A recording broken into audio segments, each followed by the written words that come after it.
Nilaglag na. Oh, nilaglag na mga kababayan ng mga bagag.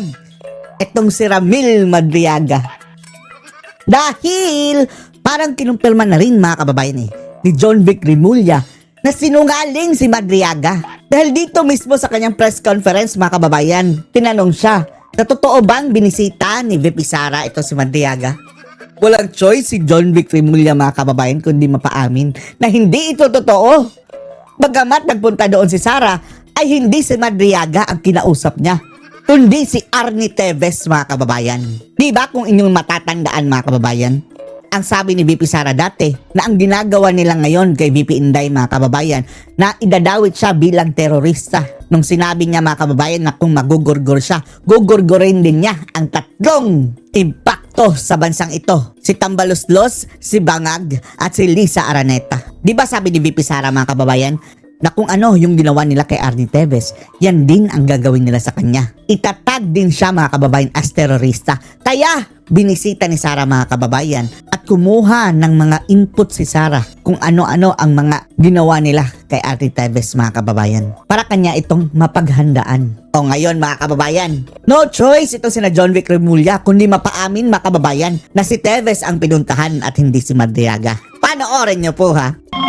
Kinumpirma ni DILG Secretary John Vic Rimulya na nagpunta sa Manila Annex 2 Jail ng BJMP sa Bikutan Taguig City. Nagpunta doon. Tapos sinamuntul po mga kababayan, nag-intriga na si Madriaga ang pinuntahan. Sara Duterte sa punong bataan, sinabi ni Rimulya na patay sa records ng warden ng BJMP ay pumunta si BP Sara sa Manila Annex 2. Nauna nang isiniwalat ni Atty. Raymond Palad na abogado na nagpakila ng bagman umano. Abogago yun. Sinungaling din yun. Ni BP Sara na si Ramil Madriaga na pinunta umano siya sa kulungan noong October 19, 2025. Yan ang pinapalabasin ng Ramil Madriaga ha, at nung abogago. So pakinggan nyo mga kababayan ang mga kasinungalingang ito ngayon. Kung paano ito nilaglag mga kababayan ni John Vic. Pero paliwanag ni Rimulya na batay sa records, hindi si Madriaga ang pinuntahan ni BP Sara at sa halip ay si dating Congressman Arnie Teves. Si Teves ang pinuntahan mga kababayan dahil kumuha ng mga impormasyon si Sara mga kababayan doon sa kaso ni Teves dahil sabi ni VP Inday, itutulad siya ni Teves mga kababayan. Nagkumustahan lang umano sila ni Teves at pagkatapos ay umalis na rin. Tapos, anong ibig sabihin nito? At ibig sabihin nito, kinumpirma ni John Vic Rimulya na sinungaling talaga si Madriaga. Sabihin mo yan sa kapatid mong ombudsboying. Animal. Itong mga Rimulya mga kababayan, no? Hindi natin ito mapapatawad mga kababayan sa ginawa nila kay Tatay Digong. Kabilang ito, sina John Vic mga kababayan sa nagpadukot kay Tatay Digong. Yung mga hudas na to. Wala umanong ginagawa pang pagsisiyasat ang DILG sa mga naging alegasyon ni Madriaga. Ipinapaubaya na umano nila sa DOJ at Ombudsman para suriin ang mga pahayag ni Madriaga. Sabihin mo yan sa kapatid mo si Ombudsboying na hindi totoo na kinausap siya ni Sara dahil ayon sa inyong, kayo na mismo nagsabi ha, si Arnie Teves ang pinunta. Secretary, pinabanggit po nung abogado ni Madriaga na si BP Sara ay pumunta sa BJMP. Sa inyo ho ba, napacheck nyo na po ba sa BJMP kung merong CCTV, merong visitation documents kung pumunta ka talaga? Yes ha, napacheck na nila mga kababayan, chinek nila ang CCTV, mga dokumento. Si BP Sara sa BJMP sa Camp Bagundiwa. Pumunta siya ron pero kinausap niya si Arnie Teves. Hindi si Madriaga. So paano na yun ngayon? Wasak na mga kababayan ang propaganda na naman ng mga dilaw. Pero hindi naman tayo talaga umaasa mga kababayan na ang purpose nila dyan mga kababayan is para talagang i-convict si Sara dahil etong paglabas ni mga kababayan Madriaga, distraction lang to mga kababayan. Wala itong kapupuntahan. Puro bintang. Dahil for the meantime, aagawin nito ang mga kababayan, balita at mga usap-usapan sa media sa ating bansa. Now, kung tutuloy ito o hindi, wala silang paki. As long as na-distract kayo for a while mga kababayan. Kaya ngayon, nagkabistuhan na, tilagdag na nila. Sila pa mismo mga kababayan ang nagkumpirma na hindi totoo na pinuntahan si Madriaga. Tapos maghahanap na naman sila ng issue mga kababayan Bukas bakalawa, ibang issue na naman, tungkol na naman sa mga Duterte, mga kababayan. Ay, nakong mga buwisit. Si Arnie Tevez. Si Arnie Tevez ang usap. May CCTV po nung footage. I think so. May Oo, records I think so. Mayroon. yung warden, pinakita. The warden was there present during the meeting. Wala naman daw pinag-usapan masyado, kundi nagkumustahan lang. So, that was the Kumusta? Kumusta? extent of the report. That was October 19. Tama ho ba? I think so, yes. Yes. Thank you very much po. So ano? Ano na? Itong mga umaasa mga kababay kay Madriaga. Nagagamitin pa daw mga kababayan sa ano? Another impeachment case si VP Sara. Si Abante gusto nang magpa-imbestiga.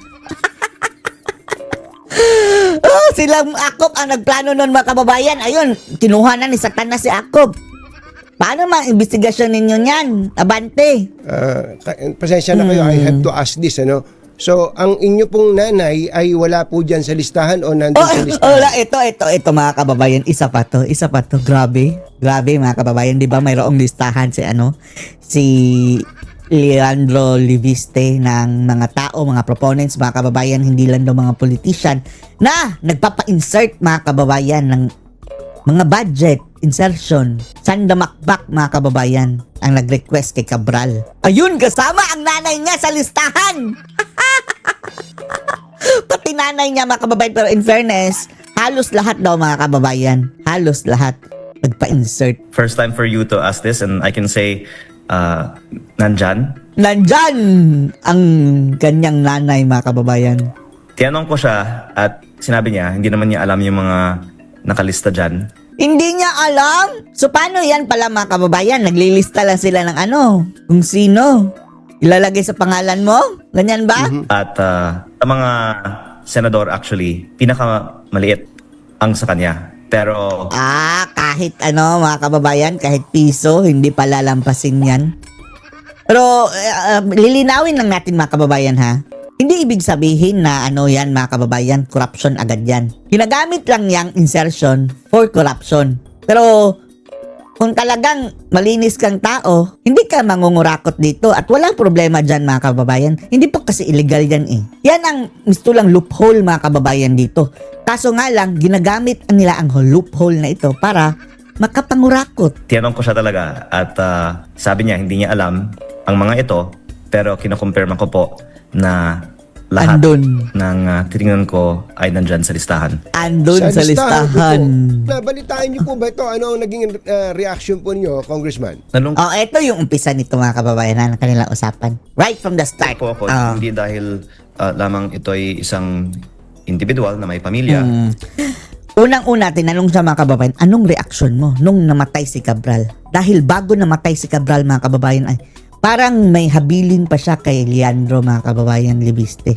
Ang sabi niya, sabi daw ni Cabral mga kababayan, kung mamatay na ako, magurgur na ako, sisigurodihin ko nga lalabas ang listahan ito. Kung hindi din dahil maraming importanteng impormasyon alam niya. At at least yung kanyang files ay nandyan pa at sana pwedeng isapubliko ito para malaman ng taong bayan sino talaga ang nagpapondo ng mga proyekto sa DPWH budget. Hindi na kaya na-alter yung mga dokumentong yan? Po, kailan po kayo huling nagkausap ni Yuse Cabral, Congressman?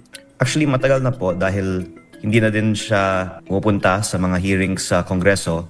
Pero ang files na ibinigay niya nung September 4 ay nasa akin. At Nasa kanya. maintindihan ko yung files na ibinigay niya sa akin, may isang taong malapit sa kanya na nagbibigay din sa akin ng impormasyon. Sino? Napatay na eh. Ito rin kasi siya, si Leandro mga kababayan. Medyo smile din kasi pag nagsasalita mga kababayan, Naalala ko tuloy mga kababayan yung dati. Nagsasabi naman ako ng totoo, tapos napangiti lang ako ng konti mga kababayan. Ayaw na nilang maniwala. Wala, hindi ako nagsisinungaling nun. Tapos, nung ni-uter ko na mga kababayan, yung gusto kong sabihin, ganito nangyari, ganyan. Napa-smile lang ako na konti. Sabi na, sinungaling! Bakit? Bawal pa lang, tumawa. Pang impormasyon na Ito si Leandro.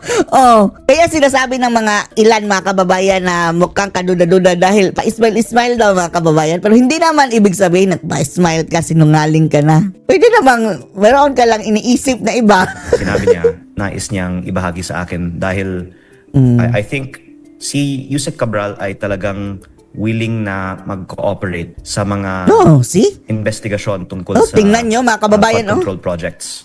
Magtitel all na siya mga kababayan tapos tsaka pa siya ang sabi nila, tatalon doon sa bangin.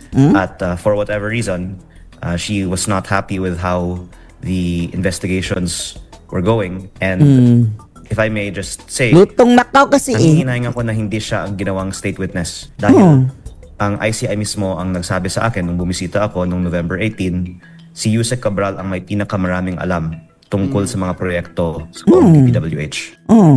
Dapat sana mga kababayan, ginawang state witness yun. Kaya nga sabi ni Atty. Panelo mga kababayan hindi natin madidismiss na sisihin natin ang gobyerno dahil sa pagpapabaya. So supposedly, pinoprotektahan niya ng gobyerno mga kababayan ang mga ganitong klaseng tao para maprotektahan din ang mga impormasyon na nalalaman niya mga kababayan dito sa matinding kurakutan. So ang sinasabi po ninyo, may correct niyo po ako kung mali, na maling tao ang ginawang state witness? Hindi ko naman po sinasabing hindi dapat ginawang state witness yung mga witness ngayon.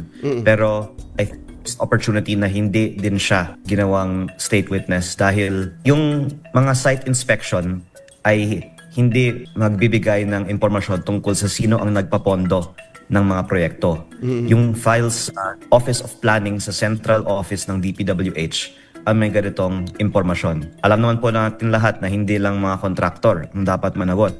Kung hindi din po ang mga politiko na sa likod nila na nag-insert ng mga proyektong ito sa budget. At yun po yung hawak ni Yusek Cabral. Did you officially tell the ICI na gawin pong o i-consider na state witness si Yusek Cabral? Opo, nung nandun ako sa kanilang opisina, sinabi pa nga din nila na oo, siya nga ay mas marami pang alam kaysa kay Bernardo at baka kahit kay Bonoan. Pati kay Bunuan, mas maraming alam pa si Cabral. Wow. Dahil kilala din siyang very matalino, edukado, may mga PhD at yung mga data niya, lahat nakasulat. Kaya ang daming may itutulong niya sana sa investigasyon. Opo. At ay parang call to action na rin sa gobyerno dahil ngayon may mga tao pa na galing sa kanyang opisina o galing sa DPWH na marami ding alam na sana protektahan natin. At kung gusto natin malaman ang katotohanan, dapat natin protektahan lahat ng mga witness mula sa DPWH. Can you specifically mention names po? Yung file na binigay niya sa akin ay may column ng mga nag-encode ng bawat line item. Kaya baka ang kanyang staff kasama yung mga pangalan na mga encoders ay pwedeng protektahan ng estado. Yung isa din sa kanyang opisina na nag-set ng aming meeting ay sa aking pagkakaalam, nandun pa si then Director Alex Bote ng Planning Alex Services Bote? ng DPWH. So sa tingin nyo, ito si Alex ay importanteng tao na dapat protektahan ng estado? Kasama ng buong opisina ng planning services ng DPWH kasi kahit hindi ikaw yung nag-isip, kung ikaw naman yung nag-encode, marami ka din siguro mabahagi. At at the very least, ang assumption ko, nasa kanila pa yung files na may kopya din po ako mula sa opisina ni Yusek Cabral kasi At least nakuha ni mga kababayan ni Leandro ang dokumento din dahil makukumpara niya mga kababayan kung mayroong tinanggal o hindi. nasa mga computer lang naman nila yon. Opo. Yung po bang files na binabanggit nyo na to, ay the same files na nakuha ninyo nung yung pinakita nating video. May video pa ba kayo dyan? Ito yung At video actually, ikaw yung unang nag-break nitong video at So the same pala yun mga kababayan, no? Pareho lang pala kayo ng nakuhang files. Di ba may bilulgar si Toning mga kababayan na andun nga si Risa Hontiveros? Remember pa, pinag-uusapan natin to kasi may ibang mga nagsasabi, bakit ngayon lang natin to binabahagi? Noon ko pa sinasabi tong kahalagahan ng mga files ni Yusek Cabral, pero noon kasi hindi siya masyadong sikat. Opo. Nakakatawa sana noon pinag-usapan natin to, pinotection na natin sana lahat ng mga may ganitong files. Pero yes, these are the files, and the files were given to me in the office of Yusek Cabral with Secretary Vince Dizon on the phone to tell Yusek Cabral na ibigay ang mga files na ito. At ako po ay nagpapasalamat kay Secretary Vince na dahil sa kanyang push for transparency, pinayagan na ibigay ang mga files na ito sa akin. Yung binanggit nyo kanina na kung meron mang dapat ding naging state witness ay si Cabral. Cathy Cabral, bakit? Gaano ba kaimportante yung mga nalalaman niya? Gaano katataas na mga tao pa ba yung kaya niyang ituro na meron siyang kabatiran sa mga kasalanan ng mga taong yun? Unang-una po, ang files na kuha ko, nakalagay po lahat ng mga DPWH projects sa buong bansa. At para sa bawat proyekto, nakalagay sino ang nagpapondo. At kasama po dito, congressman, senator, pati ang mga nasa ehekutibo. Pati sa executive. Nabanggit naman na din po na hindi lang po yung mga taga-DP. Sino ang leader ng executive? 'Di ba under ng executive, mga kababayan, ay ang kanilang ulo diyan. Si Bangag. WH. Pati po mga sekretarya at undersecretary. Yusek at secretary ni Ngagva, mga kababayan. Bakit naman sila magpapa-insert kung hindi mangungurakot? Ng ibang mga ahensya ay may mga DPWH budget insertions para Talagang sinindikato, no? Importante yung ni Cabral, mga kababayan, dahil gusto nating malaman sino-sino yung hindi mga dapat proponents, mga kababayan, ang nagpa-insert. At bakit? sa mga flood control projects. Isipin nyo na lang, mga kababayan, ha. Yan kay Cabral, mga kababayan, ang insertion na yan ay doon daw yan sa mga kababayan, sa part pa mismo ng executive, sa NEP. Medyo pasensya na kayo, ha. Medyo natutuliro ako doon. Tuliro! Paano ang ibang cabinet members, ibang undersecretaries ng ibang department ay merong insertion sa DPWH o Kasi, dalawa kasi yung insertion, mga kababayan. Ito ha. Ang NEP, mga kababayan, National Expenditure Program, mayroong nakaset na mga taga-suri dyan, mga kababayan, na nagsasuggest ng ganito, ganyan. Isasabit nila yan sa presidente. Pinag-aralan nila yan, mga kababayan, na ito ang kailangan ng ating bansa. Yan ang isasabit nila sa Pangulo na supposedly, yan ang bibigyan ng budget. Pero, etong si Cabral, mga kababayan, nilalapitan ng iba't ibang mga proponents, mga kababayan, kagaya nitong nakalista, na bago mo isabit yan ang NEP sa presidente, mag-insert ka muna ng mga proyekto dyan. Insert ka muna dyan bago mo isubmit kay Bangag. And then, ang mangyayari, mga kababayan, nakapag-insert sila sa NEP na mismo. Alam niya ni Cabral dahil lalapit niya sa kanila. Pagdating sa Congress, mga kababayan, insert na naman sila. Another insertion. Pagdating sa Senado, another insertion. Pagdating sa BICAM, another insertion. So, sa lahat ng mga kababayan, pinagdaanan ng budget, in-insert. Yan si Cabral, mga kababayan, dyan nangyayari ang mga initial na mga insertion. Papa-project sa DPWH. Opo. At ang tanong, bakit mayroong hindi pa politician, mga kababayan, ha? Yusek, ASEC at iba pang mga pribadong tao na gustong magpapaproject sa DPWH. Nakalista mismo yan kay Cabral. Walang kinalaman ang ibang mga taong nakalista sa mga files ni Yusek Cabral sa DPWH Walang kinalaman sa DPWH pero nagpapalista ng project. projects of flood control. Pero nandoon nakasulat na proponent ng proyekto ng DPWH ang mga taong ito. At ang maaaring isipin ng Obvious bayan na, no? Obvious. ay yung mga flood control projects ginawang parang bonus o compensation sa mga kawani ng gobyerno kasi Ang tanong, mga kababayan, bakit pinayagan niya ni Bangag? Pumayag din si Ngagva, mga kababayan. So ultimately, whether or not kasabwat si Bangag o hindi, that is an impeachable offense, mga kababayan. natin ang mga flood control projects na ito.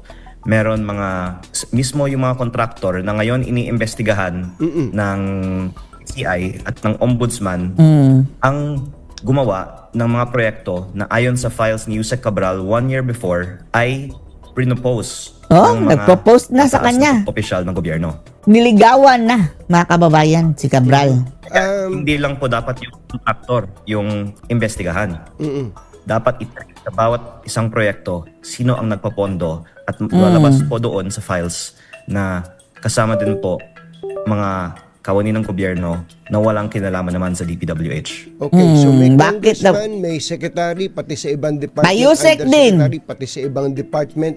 Sino Sabi pa? nga ni ano? Mga senador, may mga senador. Oh, sabi nga ni ano, may presidente pa daw, 'di ba? Ang sabi ni Zaldico. Si BBM nagpa-insert mismo, mga kababayan. Hindi nilagay sa NEP para hugas kamay siya, mga kababayan, isising niya sa mga kongresista. Sure, opo, sa listahan niya. At actually, Katunying, ikaw naman yung nag-break ng balita na may listahan ng insertions ng mga senators, di ba? Opo, At hindi lang man po sa DPWH may insertion, pati din po sa BICAM, di ba? May Opo. Vicecam. lahat ito ay Lahat. magandang investigahan sana, pero ang lumalabas, Wala hindi nila nilalabas ang mga listahan ng mga insertion sa publiko. Baka dahil pag lumabas ito, hindi lang isa ang matatamaan. Baka Malalim ito, mga kababayan, malalim ito. buong Kongreso at Senado at Ehekutibo ay matatamaan kung lumabas ang mga listahan. Sa Senado po, meron po bang senador na walang insertion? Sa listahan ni, sa file, according to the files of Undersecretary Cabral? Sa aking pag-aaral ng listahan, wala akong alam na wala. So, lahat ng Oh, senador, pati nanay niya. ayon o base sa files ni Yusek Cabral ay may insertion. Ako po ay humingi ng paumanhin sa mga senador, pero ayon sa aking pagkakaalala sa kanyang files na may kopya po ako dito sa aking laptop, wala po akong maalalang hindi kasama sa listahan. Ito All po of the above. Anong period po, Secretary? Secretary, Congressman, Secretary. I'm referring to the 2025 budget. 2025 budget. So, pasensya na kayo, I have to ask this, ano? So, ang inyo pong nanay ay wala Ang po dyan sa nanay- listahan o nandun sa listahan? Lahat nga daw eh. First time for you to ask this, and I can say, nandyan. Oh, Yeah. at least umamin, mga kababayan. Tanong ko siya at sinabi niya, hindi naman niya alam yung mga nakalista dyan. At sa mga senador actually, Pwede palang maliit ganyan na, hindi alam. ang sa kanya. Pero tinanong Regardless. ko siya talaga at sabi niya hindi niya alam ang mga ito. Pero So, ginamit kinakonfirm lang ko ang po pangalan niya. Na lahat ng titingnan Meron. ko ay nandyan sa listahan. Sa listahan ko po, meron akong sariling listahan. I would like to confirm, nag-compare notes naman tayo na ang inyo pong ina, si Senator Loren Legarda, ang may pinakamaliit nga ay 1 bilyon ang kanyang insertion. Maliit. Pinakamaliit na. Bilyon, mga kababayan, ha? Bilyones ang maliit nila, mga kababayan. Sa 2025 budget. Yung listahan niyo po na meron din po akong kopya mula sa iba namang source ay yung BICAM, I think, insertions, di ba po? Kaya ang nasa BICAM na insertions ng senators ay mga nasa 120 billion pesos sa 2025 120 billion. budget. Tandaan nyo, mga kababayan, na hindi lang isang mga kababayan area ang may insertion. Sa lahat ng dinadaanan, mga kababayan, pwede nilang i-insertan yan. Lahat ng chance. On average, maka 5 to 6 billion per senator. Grabe! At, sa NEP naman, baka mga average of 1 billion lang per senator. Pero kung ano po yung average, yung mami ko ay mas mababa po dahil hindi naman siya nagre-request. Pero parang compensation ang lumalabas ang mga insertions na to. Dahil kahit naman hindi ka eksperto sa flood Pampagada. control, pinapapili ka pa ng lugar kung saan papondo ng flood control project. Kaya parang naging normal na kung ikaw ay kawani ng gobyerno, may flood control insertion ka. Na? Gusto ko lang pong sabihin sa inyo Si Rizal Tiveros, ang daming insertion, ako'y, natutuwa na kahit na nanay niyo po ang pinag-uusapan natin dito ay hindi po kayo nagsabi na o nag-decline na sumagot. Instead ay sinabi niyong oo, kasama ang inyong ina sa may insertion. Oo. O kasi sa tingin ko, balang araw, lalabas din lahat ng mga files na ito. Kasi marami naman po may mga kopya sa loob ng gobyerno at ako nga po Makukuryente siya mga kababayan concerned para eh. sa kanila dahil ang daming mga ayaw naman na lumabas ang files na to. Pero kung may dosenang tao Makukuryente siya mga kababayan kung i-deny niya.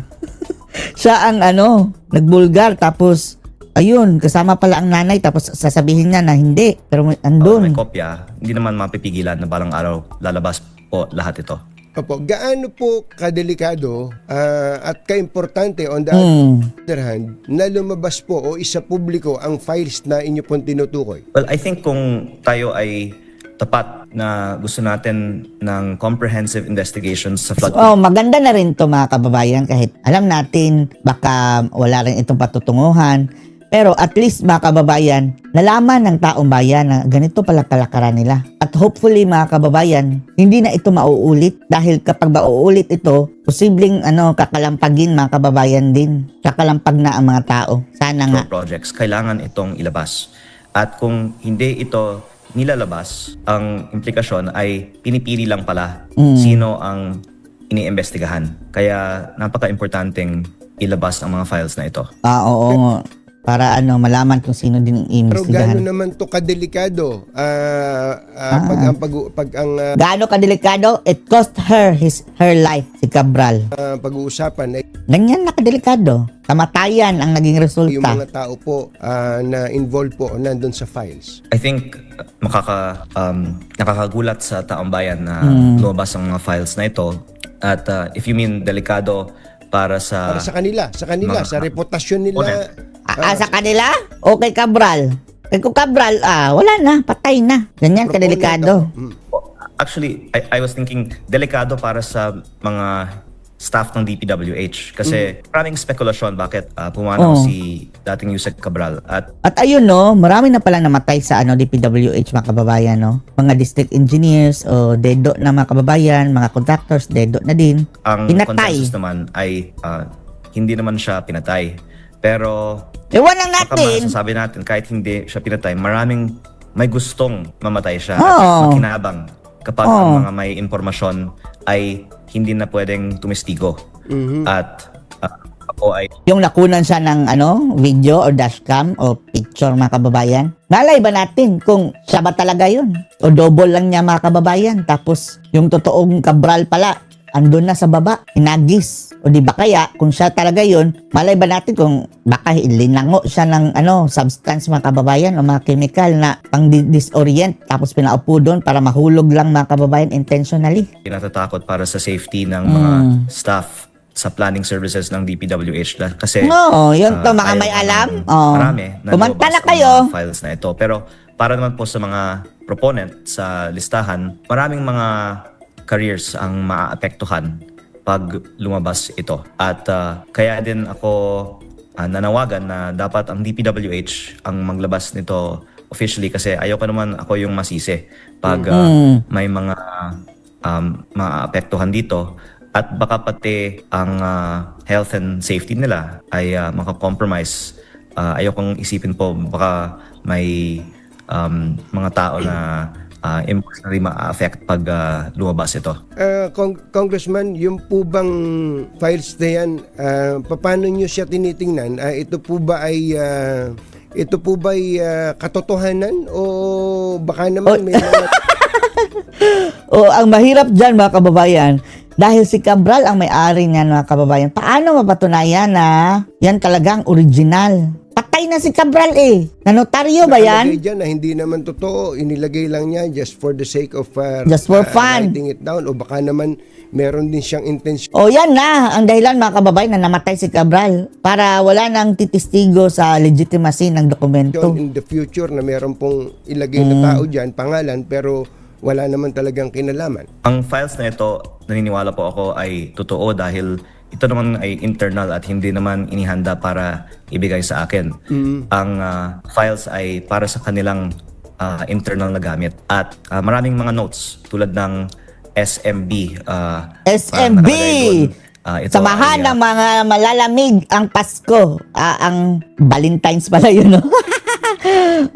Parang San Miguel Beer, mga kababayan. Wow, SMB. Pero si Manny Bunuan pala. SMB pa. ni-refer ni SMB o may actually column nga para sa internal notes na in-encode eh. Kaya Secretary Manny Bonoan, SMB. Na isa ano naman na mga pwede- kababayan, lumayas na rin. Mas pinili niya mga kababayan na mabuhay kaysa magpaiwan sa Pilipinas. Malamang patay na rin yan si mga kababayan. Bonoan, pag nagkataon. Ang linawin ay baka hindi naman talaga yung taong nakapangalan ang nagbigay, pero baka nirelay lang sa taong yun. Kasi yun nga yung sabi ng nanay ko sa akin, never naman niya kinausap si Yusek Cabral tungkol sa project. Kaya baka pwedeng ipaliwanag paano nakapasok ng mga project na yan sa mga listahang ito kung may mga kumakausap kay Yusek Cabral on behalf of other people. At baka lalabas naman din itong lahat pag balang araw lumabas ang mga files na ito. Meron po bang laman yung files na ang reference ay hindi lang 2025, say 2022 o kaya earlier? Diretsuhin mo na to, Nying. Duterte administration. Yan pa uulahin nilang May mga imbestigahan. nakikita din akong files si Yusek Cabral every year. At para gumawa ng budget, Unahin nyo yan. Sabihin nyo si Abante, sabihan nyo si Abante, and then wala na si Akop na partner niya mga kababayan. Maghanap na lang siya ng bagong partner. Wala na rin si Paduano na mga kababayan, Jablo. kasi kailangan talaga Pero buhay ganitong pa. klaseng mga files. Hindi naman lang po lahat handwritten files, di ba? Sa May mga Excel kasamaang spreadsheet. palad, At humihinga nandun po pang sa kanyang animal. opisina at nakita ko din po ang files stretching back many years. Pero binigay po ba niya sa inyo yung files say nung panahon ni Pangulong Duterte? Ayan na, Tonying. Diretsuhin mo na, Tonying. Duterte. Duterte. O yung umpisa ni Pangulong Bongbong Marcos? noong 2022, Bangag Marcos. 2023? Hindi po yung many years back. Pero yung earlier years po ng 19th Congress, meron din akong certain data about it. At ang masasabi ko ay mas maganda kung ang DPWH mismo ang magsa publiko ng lahat ng mga available files. Ito mga gunggong na ito mga kababayan na ipipilit na isabit ang ng panahon ni Tatay Digong mga kababayan. Ang tanong, may issue ba sa flood control ng panahon ni Tatay Digong? Yan lang. Ngayon lang yan kay Bangag mga kababayan. Bakit nyo ipipilit na i-backtrack kay dating Pangulong Duterte? Mga hunghang, hindi nyo pa nga natapos ang imbestigahan ang ngayon na obvious. Maghahanap pa kayo, fishing expedition pa mga kababayan. Panahon ni Tatay Digong. Ay nako tong mga gunggong. Pero hindi po ba fair din na sabihin na kung ilalabas man yung file na to ng 2025, ilabas na rin Wow, fair! yung mga files na ang Tanong namin sa iyo, Gonggong Tonying, na I love you ni Admiral. Sino bang may issue ng flood control, di ba? Panahon ni Bangag. Distraction na naman yan lang mga kababayan, mga diversion para malihis na naman doon. Unahin niyo muna ang obvious bago kayo maghanap. o ng mga proponents na kung sino-sino. Kaya po, gusto ko sana ang DPWH ang maglabas dahil kung ako, baka hindi full picture, di ba? Mas maganda kung maglabas as much as possible na para fair naman na hindi lang yung malaking budget sa recent years ang makikita natin. At sa 2025 naman, pinakamalaki ang budget. Ang 2024 din malaki. Oo, sa flood control. Kataon kasi na lumaki ang DPWH budget. Pero tama po kayo na magandang ilabas ang lahat. Actually, Distraction lang yan niya, ibiste, huwag kang maniwala dyan kay Tonying. Nag-I love you dyan sa Admiral Katunying, if I can also share one thing. Go ahead pa. Over the weekend kasi may isa akong kasamahan sa Kongreso na nanawagan na ilabas ko na lang ang files. At unang-una, ipinakita ko na po ito sa ICI at sa Ombudsman. At nananawagan ako na ang DPWH ang maglabas nito sa publiko. Pero dahil may isa akong kasamahan na nanawagan si Koke. Si Koke na yon mga kababayan. ang maglabas, Opo. pwede ko ilabas sa inyong Okay. show ang insertions niya. Sige po, sino po ba yung nagre-request na yan na ilabas yung listahan? Si Koke. Ito po si Bicol Saro Party List Representative Terry Redon, Redon. oh. Sige po, go ahead po. Meron po ba siyang Ang kanyang party list. insertion? Sasabihin niya mga kababayan, hindi pa ako nun, congressman. Kaya nga, pero ang mga kasabot mo sa party list, and then mga kababayan, nung umupo na siya, doon na-execute mga kababayan yung yung mga sinasabi nilang insertion. I-check niyo nga ang proyektong niya, mga kababayan. Oh, tingnan niyo. Opo, kasi ang mga party list ay may tig 150 million pesos na insertion Opo. taon-taon sa DPWH budget. At sa kadalasan, para sa mga barangay requested projects tulad ng mga multipurpose buildings o kung ano ang mga nakikita ko na insertion ng mga party list. Pero nakasulat dito ng Bicol Saro party list ay 150 million pesos construction of road sa Pamplona at Pasacao, Camarines Sur. Tingnan natin kung natapos ba yung roads niya ng mga kababayan. At ang contractor na gumagawa ng 150 million pesos roads na ito ay si Bicol Gold Rock. Na nagkataon ang contractor din ng karamihan ng mga ganitong klaseng mga road projects sa lugar na yon sa Camarines Sur. Kaya Tiba-tiba. sinasabi ko lang Taga Bicol din pala yan si Coque Redon mga kababayan, no? Ay nako, ang daming mga kababayan taga Bicol, no, na mga politicians, hindi yung mga presidente. Politicians na nagsasalot. Trillanes, De Lima, Lenny, sina Lagman mga kababayan, eto sina Redon. Diyos ko Lord.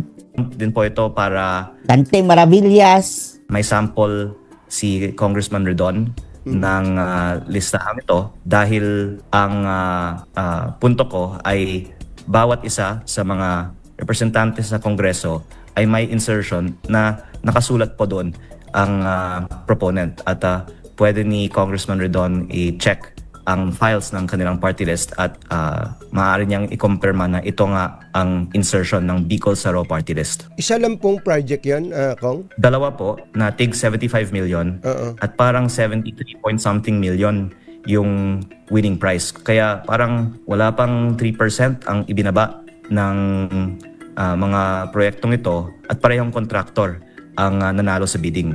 Kaya baka pwede nating bakit sa lugar na ito puro na lang parehong kontraktor ang nanalo. Alam na this. At kung may kinalaman sana ang kontraktor na ito sa proponent, yun po ay halimbawa bakit mahalaga ang listahan ito. Kasi basically, pwede nating tignan ang mga arrangements ng bawat proponent sa mga kontraktor. Para po kay Congressman Terry Redon, kung nakikinig siya, you can Okay. call us para po masagot nyo yung binanggit ni Congressman Leviste. Okay. Parang alien yan si Redon mga kababayan, no? Congressman, 150 lang po ba talaga yung kay sa Bicol Saro for 2025? Sa tingin natin mas marami pa. Nung pag-upo ni Redon mga kababayan, di ba, bida-bida siya. Kabataan party list yan dati Sinibak din yan Tatay Digong mga kababayan, kaya nabigyan ng galit yan sa mga Duterte, kaya nabigyan ngayon ng pwesto. Yung pag 2026 niyan mga kababayan, mas malaki pa yan. Opo, kasi yan ang standard sa Kongreso Walang na extra, bawat walang extra. may 150. May bilyon-bilyon pang iba sa Wow! lugar na yon na hindi ko alam kung sila din ay may kinalaman doon. Bilyon. Kasi ang itinutukoy ko ay yung mismong nakapangalan sa Bicol Saro party list. At bawat party list po na may insertion ay naka-indicate din dito na ito din po ang panawagan din ni Congressman Toby Chanco sa Kongreso na malaman dapat ng publiko ano yung insertion ng party list kasi sinasabi nga niya may mga party list na bilyon-bilyon ang insertion pero ang nakikita natin sino yung district representative, hindi sino yung party list na nag-insert sa project. Pati party list. Okay. Last question ko po. Sino po ang pinaka-makikinabang sa pagkamatay ni Jose Cabral Yung mga magnanakaw. sa inyong tingin? Yung talagang mastermind mga kababayan. Alam niyo kung sinong mastermind? Pareho tayo nang iniisip. Yung pinakamaraming insertion. And according to the files, According to Zaldico, bilyon ang Hindi naman insertion po ni Ngagva mga kababayan. pangalan ang pinakamalaki dito. Pero baka kung buhay si Jose Cabral, pwede niyang ipaliwanag sino ang nasa likod ng mga certain pangalan na ito. For example, last time sir on your show, I mentioned may Senti 20 list si Yusek Cabral, Mm. na 20 billion ang halaga sa isang pangalan. Apo. Grabe. At dahil nandoon ang iilang mga proyekto sa aking distrito ni Congressman Edwin Garjola, maitukoy ko na yung buong 2020 list ay kay Congressman Garjola kasi nung ni-research ko naman yung ibang mga project doon, puro mga Garjola linked companies pala. So yung example niyon, isang proponent, 20 billion. At may iba namang mga list dito na ganoong kalaki din ang halaga. Kaya tens of billions ang pinag-uusapan natin para sa mga pinakamalalaking mga Grabe. sublist. Tens of billions. Sana pwedeng ipaliwanag sino ang taong nasa loob ng bawat isa sa mga sublist na ito. Okay. Congressman, thank you po sa pagkakataon at sa pagtitiwala na kami makausap niyo ngayong umaga. Magandang umaga po. Magandang umaga. O ano masasabi niyo dito mga kababayan? Post your comments below.